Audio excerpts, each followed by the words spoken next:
Hapon na mga kapatid. Ayun at kita nyo hindi nagbabago yung yung panahon natin. Maganda pa rin. Yan.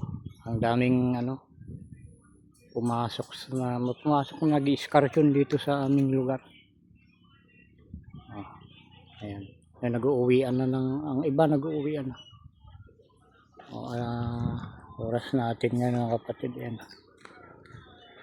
Okay. Ayan. Alas 3:37. Ayan, kita nyo. Ganda pa rin ng panahon. Maghapon. At yan nga. Dumaan yung dalawang motor na galing sa Hot Spring. Dito sa na-vlog natin kahapon. Ang Hot Spring tourist spot dito sa aming lugar. Ito sa Zone 7 Asing Gabia. Ito palaging ito yung tanawin na makikita nyo dito sa ating content. Yan, ganun pa rin mga kapatid. Diba? So, hindi laging ganito ito, may araw na magko-content tayo doon sa doon sa mataas na bundok, doon sa gawi doon sa itaas niyon. Ay papakita ko sa inyo doon ako. Puno ng bangga nasa gitna ng kagubatan na tawag doon sa Ilocano, nagsiglot. Anong tawag doon? Parang ano ba sa Ilocano yung ay sa Tagalog yung nagsiglot? Nabuhol na puno ng mangga.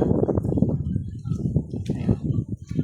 At may papakita ko sa inyo mga kapatid na para sa mga nakakaalam at marunong magbasa ng Biblia, dahil nga ngayon na ito lang yung nalalaman ko na kailangan natin pagkukulan din ng pansin yung mga salita ng ating Ama na pinasulat niya sa kanyang mga lingkod sa Biblia. Ayan ayan. Yun yung mababasa mga kapatid. Kita iba natin. Ayan. Para mailapit natin at makita ng buo. Ayan. Sa mga marunong magbasa sa Bible, pwede nyo hanapin ito sa Bible. Ano mga ibig sabihin yan, dahil andyan sino ang anak ng taong ito, kung paano mga kaarawan nino, gayon din ang kaarawan. Gayon din naman ang pagparito ng anak ng tao. Ang sino mang nagpapahayag na si Jesus ay anak ng Diyos, ang Diyos ay nananahan sa kanya at siya ay sa Diyos. At ito naman, ito ang tunay na Diyos at ang buhay na walang hanggan. Ando sa unang Juan 5:20. Yeah. Yan mga kapatid.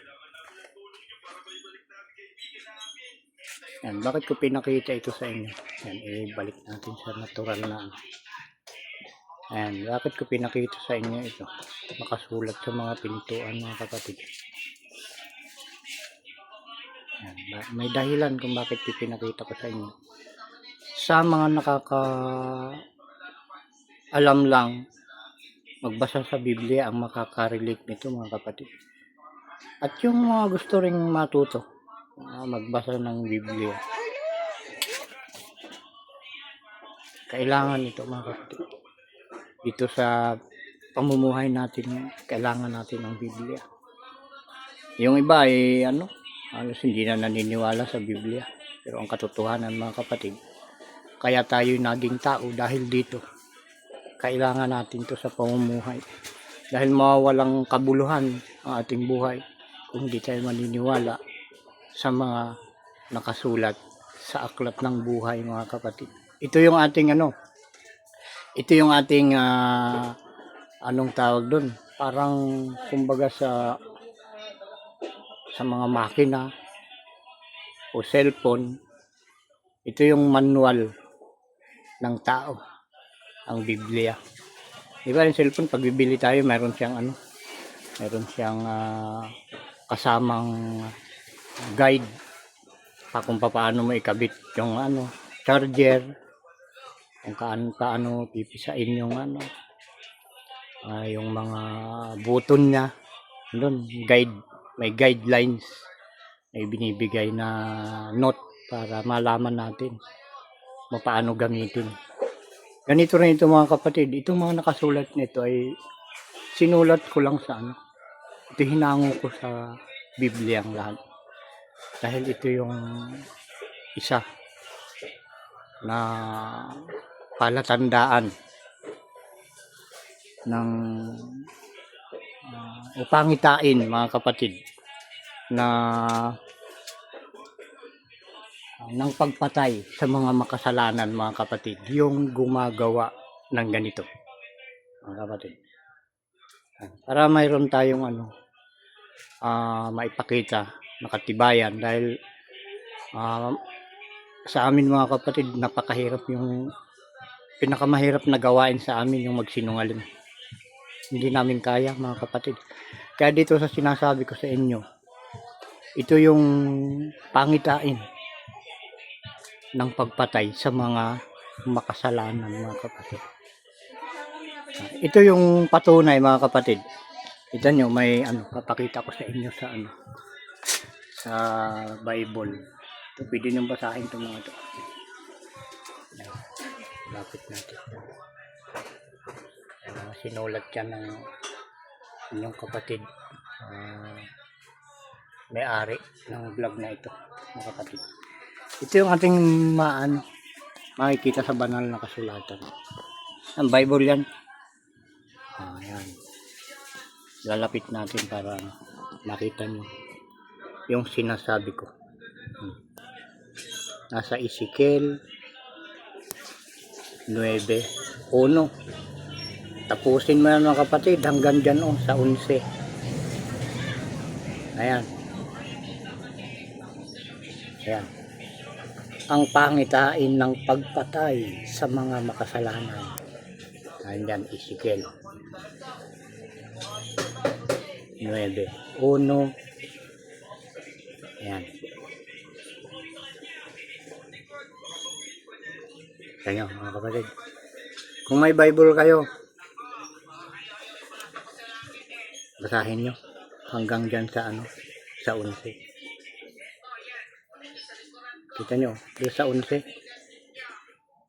Ayan, ilapit natin. At narito ang lalaking nakapanamit ng kayong lino na may tintero ng panulat sa kanyang tagiliran.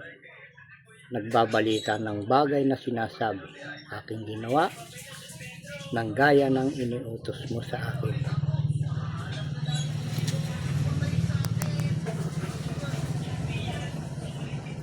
Yan, mga kapatid. Sana mapansin nyo itong vlog na ito. Sa lahat ng mga makakapansin dito, bigyan ninyo ng atensyon, mga kapatid. At itong sinasabi ko ito sa inyo, darating ang araw at oras na mapapatunayan ninyo na ang sinasabi ko ay totoo. Ang panahon ang magpapatunay nito, mga kapatid. Ito nga yung pangitain nakalagay dyan, ang pangitain ng pagpatay sa mga makasalanan. Ayan. Ganito ang pangitain na nangyayari. Lumalabas yung mga ganito na, mga kapatid. At napakarami ito. Pa sa aming bahay dalang yan. Yan, nandun. Yan yung pintuan ng bahay dalang yan. Yan yung tawag dyan. Yung pinto na yan. Yan. sa loob. Marami nakasulat dyan mga kapatid. Kaya kung magagawi kayo rito, na makikita ninyo, malalaman ang sinasabi ko. Ayan, hanggang lang mga kapatid. Hanggang sa muli.